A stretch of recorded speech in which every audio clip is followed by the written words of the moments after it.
As she said, my name is Julia Godby Murray, and I am the founder and president of the National Nurses Honor Guard Coalition. What we do, dressed in this traditional uniform, is perform a short ceremony at the funeral or memorial service for a nurse who has passed. It's similar to what the military, police, and fire do to honor their colleagues.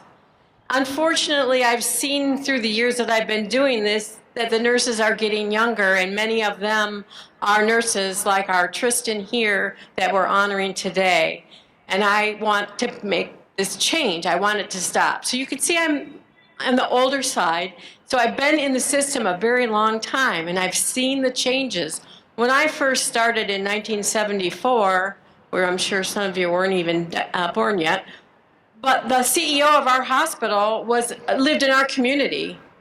He was our neighbor. He made rounds in our hospitals. He knew, how's your kids? How's your mom doing? Oh, I heard your pet passed away, so sorry.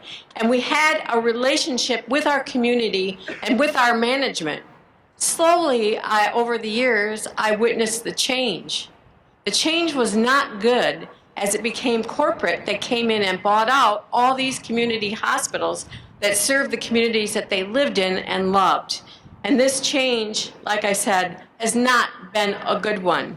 Now we're at the point where you've heard the testimony from these nurses about the retaliation and all the things that they are facing when all they want to do is take care of their patients. Without this legislation, we cannot continue to care for our patients. And let me tell you, all of you are going to be a patient someday. You might not be here as a nurse, but you're here as a concerned citizen. And you're going to want to have that nurse by your side with her eyes on you. She can notice the subtle changes in your condition and make the reports to the physician to make the changes that need to keep you alive. This is about life or death, and it's your life and your death on the line. It's not just the nurses, and we are suffering greatly. Let me tell you what they've told you is very true. In the last 10 years of my nursing career, I was the chief union steward at my hospital, and I can tell you that the retaliation is real, and it's horrible.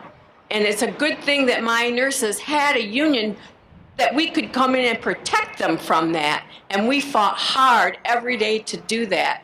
And it just killed me to hear my nurses say, I sat out in the car in the parking lot and cried before my shift because I didn't want to go in, but I knew I had to go in. I don't want to let my patients down. Did their managers care? No, they didn't.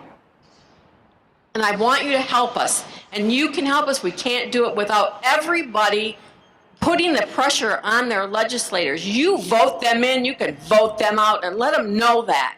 Let them know that. My congressman has seen me so much that he won't even see me anymore. When I make my appointment, I know I'm not going to see him anymore, but he'll one of his interns will, see me. So the last time, and I was in D.C., and once again, I didn't get to see my congressman, but he sent the intern to give me a private tour of the Capitol. It was very informative. And do you know why? Because it was that intern's last day.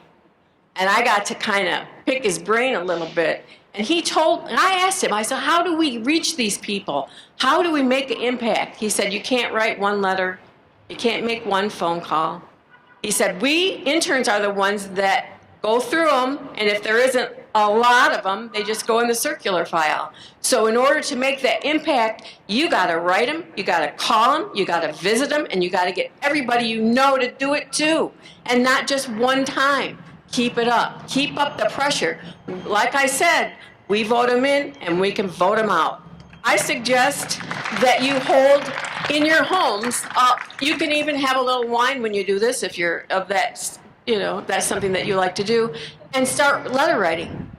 And just write from your heart. You don't even need, because he told me if you have a form letter, they don't even look at that.